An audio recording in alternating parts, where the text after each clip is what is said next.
Well, I can tell it's a big victory for Simon Ekpa, I know, Biafran government in exile. I know definitely that Ngozi Orebeze is not relenting in the struggle, to bring attach serious solidarity to the Biafran government in exile, in that regard. And subsequently, we have seen a lot of underground work going on, which I will not want to disclose on this platform. But the fact still remains that a huge relief now for this breaking news for Biafrans all over the world, and more especially dedicated to the resilient, self-acclaimed Biafran Prime Minister in exile, Simon Ekpa. Alexander, stop, has questions to answer with the congressmen on how this judgment was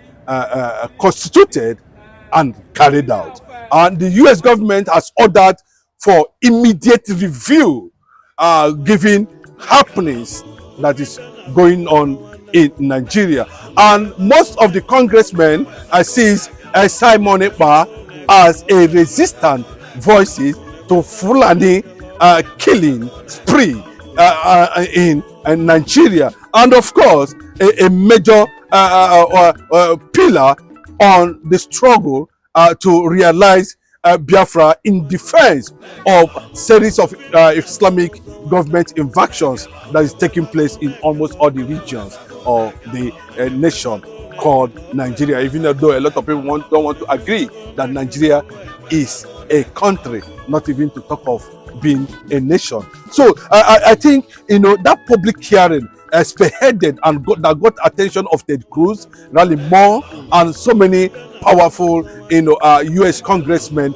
in that regard is actually what exposed and got the attention of the congressmen, and this thing was formally and officially relayed to the President of the United States of America, Donald Trump, through the Chief of Staff, Susan Wills, who said it very clearly, that Donald Trump is ready to carry out, a thorough investigation on how the judgment was carried out against, Simon Ekpa, who is being seen, as a Biafran Finnish citizen. Let me just put it that way. But what our takeaway there is that the news has already gotten to Asorock, and all the people that was involved during that period, are already standing up for the impossibility, looking at what is actually going to happen now that the United States government is now trying to giraffe on illegalities and deals, crude oil, butter, that led to the conviction of Simon Ekpa in Finland, and that has brought the issue of attracting a certain level of penalty on Finnish government. And also we are hearing that the French government is also possibly, according to that report, was also involved. And we know how close Bola Ahmed Tinubu and the French government is. And of course, the French government is being seen to be very close to the Finnish president, Alexander Stubb, over the issue that's happening in Gaza and of course in Ukraine today. So there's no country that can accommodate the unfortunate moves, trying to see who is going to be a friend from the international community of Bola Ahmed Tinubu to continue to launder the image of Nigeria and maybe carrying out international mission on behalf of Nigeria. So these investigations now that and the committee that was actually set up by the United States of America is about to, I think they should be leaving to Finland now. And the Finland government is going to have an interface, with these delegates. And of course, there are also, there's planned that they are going to have a brief, interaction with the Finland, with the of course the Biafran government.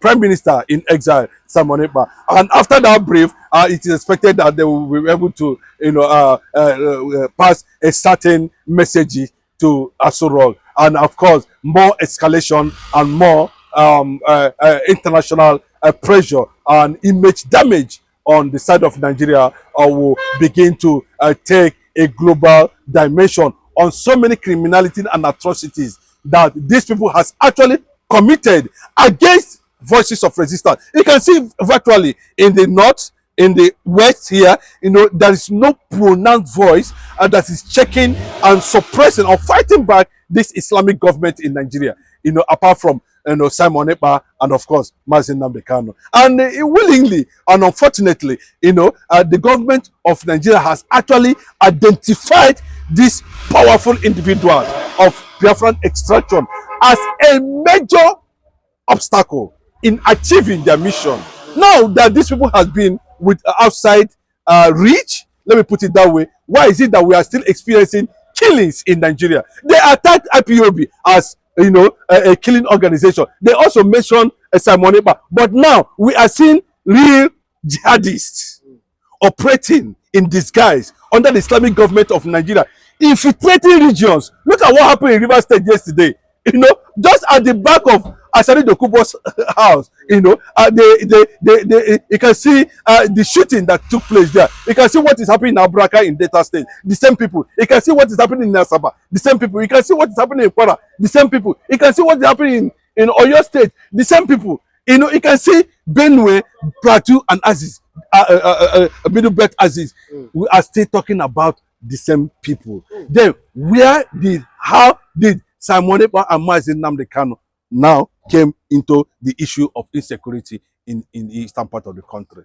That is the question. And I think they made it very clearly, that it is not going to be funny. Nigeria is going to fall into a trap that they will not be able to come out from as the world begin to see a lot of atrocities and criminality that has been going on behind the scene, behind the curtain, that the world did not know about. It is this Mazi Nnamdi Kanu's unfortunate and illegal sentencing that exposed some certain part of this criminality, the atrocities that is happening in Nigeria. And also the issue of Reverend Ezekiel, who is being of exposing the other side too to the world, and of course the U.S. government too. Facebook was deactivated. His Facebook was deactivated not too long ago. But yes, of course. It's not a Facebook thing. I think if you really know whether it's deactivated or activated, in that regard, that does not actually matter. What matters now that the world has caught attention. It has attracted the world, on what, in fact, Nigeria is currently under surveillance. And most of the atrocities and criminality that took place over the years are now being reviewed by the most powerful nation in the world. And to an extension, calling on the judge and the Finland government to tender evidences of Simon Ekpa's judgment to the, of course, Congressmen and of course the United States government. Wow! What a shame. What are we going to hear any moment from now? Nigeria is in a big mess. I think, you see, for some time now, the federal government of Asorock, let me just put it that way, might be in serious panic now. They cannot be able to face what is going to come to Nigeria if it starts happening. Because, the war seems to be gathering against Nigeria at this moment, because they have discovered that the reason why Simon Ekpa and Mazi Nnamdi Kanu was totally clamped down, not because they committed any atrocity, but because they wanted this voice to be totally silenced, so that they will be able to carry out, destroy this secular structure in Nigeria, destroy Christendom in Nigeria, and be able to establish a state where all the entire governors in Nigeria will be Fulanis or Muslims, and thereby initiating Sharia and run clearly, significantly what is called Islamic government. And they saw Mazi Nnamdi Kanu and Simon Ekpa as the only obstacle to this plan. So they went after them. Now, the message has gotten very clearly as a result of that public hearing that took place in the United States of America, and reports that keep on coming, petitions from various organizations around the world, more especially the one coming from Dr. Masanga, who is bent. And also we are seeing Finn Bruce, the IPOB US-based lawyer, working seriously to get a global attention of the kind of thing that is playing out in Nigeria, which is being seen as a complete ethnic and genocidal clampdown on resistant Christian voices in Nigeria. Taking, for instance, the call to review the judgment that was passed against Simon Ekpa in Finland by Alexander Stubb-led government. There is no offense. How do you... Let me look here. Madam, these people are simply saying Biafra, Nigeria, is no more. And they have the right in Europe to say so. Two, Nigerian system itself has said they don't, the court relied on intelligence from Nigeria. Asanda, which Nigerian intelligence can give you the credibility? It's corrupt, underfunded, compromised by terrorists. They have recruited the terrorists in intelligence system. So the information, Finland collapsed in its all democratic format. When it said it relied on Nigeria's intelligence information. Anybody can come up and say, Asanda is doing this, that. Do you go and use that intelligence? Finland is one country that is now changing from proper democratic institutions to being corruptly entering Africa by paying huge sums to get contracts. Finland has been given contracts with Nigeria. Nigeria has given them to build dams, gas pipelines, and so many dispensaries. They are corrupt. They just wanted to get this guy to appease the Nigerian government. If you look at the evidence, I've read the entire evidence of how the three judges came to a conclusion. I bet if it was in the South African court, it would be thrown out on the first day. There is no judgment where you say you use the intelligence, Nigerian intelligence, when Nigeria itself has terrorists, part of the intelligence system in Nigeria. They are terrorists, and they have admitted. And they have admitted they have recruited some. So which intelligence information did they use? I'm telling you, that sentence is going to be quashed by the European Court of Human Rights in Strasbourg. It will be quashed. That guy will walk out free. So what now then for Simon Ekpa, this Finnish citizen of Nigerian descent? Must he go the human rights route, as you say? I want to tell you, originally, these people wanted to kidnap this man quietly at night. Thanks God. People started going to European court somewhere.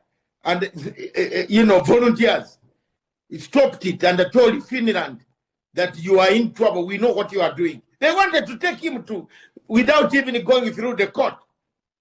This man is a Finnish citizen. He has been in Finland for over 30 years. Where do you take him? What has he done? He's simply saying Nigeria needs to be rearranged. All of us in Africa know that Nigeria has collapsed. All of us in Africa know there is no administration in Nigeria. All of us know that Nigeria is a country without a country and a state without a state. Governance has collapsed.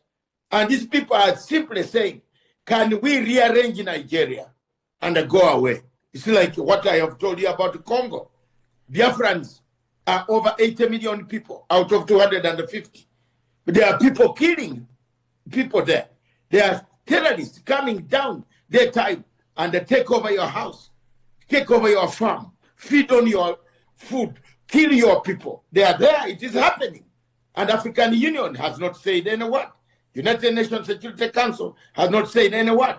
United Nations arbitrarily sentenced Nigeria to a country which has abducted people, killed people, and if you have such reports, how can you sentence a man for 6 years when you know that the state you are dealing with is a rogue state? Let's go to Burkina Faso now. The government there has passed a law banning homosexuality. What kind of sentences will those who are found guilty face? You know, that is something in Africa, which is, you know, you and I, some of us live in Britain. I've lived in Britain for 40 years. And we know these things take place in UK. They are there, everybody. Nobody. Do your business, I do my business. But this is in Africa, some countries, like my country, Uganda, the laws are very clear. I did not expect anything else. Even in Nigeria itself, even in Ghana, everything, the same law. Africans will, on this one, Africa has just accepted, and all of them have talked in one voice. Asanda, there is nothing. Even the punishment could be worse in Burkina Faso, because Burkina Faso is a military regime, and if you are found doing those type of things, go and do them somewhere else, but not in Burkina Faso. Just as Uganda, the laws are very strict. Worse, maybe in Africa there is only South Africa, which is your country, which allows some of those ideas. But most of the countries in Africa, I think it is a new concept that it has not been taken very seriously by those countries. After all that has been going on over the years, should we be talking about this thing at this point in time? The answer is capital no. So why is it happening? Even when America was threatened, this guy didn't care. They still continue with their business. So that will tell you that this thing is deeper than you and I are looking at it. It's deeper. We are going to live with this thing maybe in the next 100 years. That is the impression I'm getting here. Except something serious is done by this government or any other government, this thing will not go away. It doesn't look like it will go away very soon. It doesn't look like, because the profit is so high. They are making money. They are cashing out. That is the first thing. And so, why do you want a business that is thriving to stop? Please tell me. When there are so many girls and so many schools to kidnap and make money, why would you want it to stop? The center of gravity of Boko Haram and insurgency in Nigeria are the sponsors of that program. It was beyond us. Because the job we need to do is kinetics. Fight, destroy places, resolve issues. Yep. But we cannot resolve issue of sponsors of Boko Haram that were in government that we know. We've got Commodore Kunle Olawumi joining us here this morning. He's the head Department of Criminology and Security Studies, Christland University, Nigeria. Good morning, sir. Thank you for coming on today. Thank you very much for having me. Here we are today. So details are emerging. That raises more questions than answers at the moment. But what's your impression of this, for instance? Thank you very much. My impression, I think, is just the impression of every Nigerian at this point.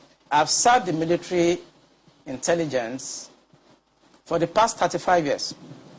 It has always been the case. Our problem is religion and social-cultural.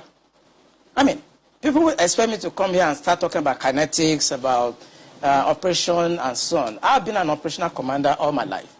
I've commanded warships, I've commanded troops, I've commanded men outside Nigeria and so on. But I'm not going to come to your station to discuss kinetics. The problem is not kinetics. In 2017, 2016, I told them, General Lawrence Shakin then, that the challenge we have in this country cannot be solved the same way we solved the problem of Niger Delta. The Niger Delta problem was solved during Yaradua time, basically by me. And I told them that we can't use that same template for Boko Haram. I told General Lanshakin to look at the center of gravity of the problem. And we all came together. I was made a member of the committee in 2016-2017. And we came to a conclusion after several arguments. The arguments were three. To identify the center of gravity of the problem, one group said it is the fighters, the Boko Haram fighters are the center of gravity, so we should go after them. Another group said the center of gravity of Boko Haram is Abubakar Shekau. So if we go after Abubakar Shekau, then the problem of Boko Haram will be solved. I took exception to the group. I said that is not the center of gravity of the problem of Boko Haram insurgency that we are having. And General Lanshakin asked me, allow me, why are you giving problem? What is the problem? Give us the answer. And I told General Lanshakin that if I tell you the answer, you're not going to be able to solve the problem. He said, what is the problem? I said, the center of gravity of Boko Haram and insurgency in Nigeria are the sponsors of that program. It was beyond us. Because the job we need to do is kinetics. Fight, destroy places, resolve issues. Yep. But we cannot resolve issue of sponsors of Boko Haram that were in government, that we know.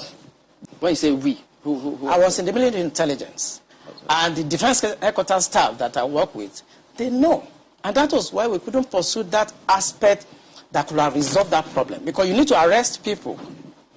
And recently, 400 people were gathered as sponsors of Boko Haram. Why is it that the government has refused to try them? So the government knows sponsors of Boko Haram? Of course, it's in the news. In real life, you see that the defense headquarters cannot conduct any operations that is not sanctioned by the commander-in-chief of the armed forces. Yeah. They cannot. No matter how small, little they cannot. So when the Yaradua government decided to put an end to Niger Delta militancy, that was in 2007. What he did was simple. He called all the security chiefs and all the intelligence chiefs and tasked them to come up with a solution. The Defense Intelligence Agency, the National Intelligence Agency, the Department of State Services were called with the Inspector General of Police and the Interpol to come up with the solution to the problem. Then the problem was Niger Delta. The president was Yaradua. He was dispassionate. He wanted to solve the problem. Within 6 months, we solved the problem.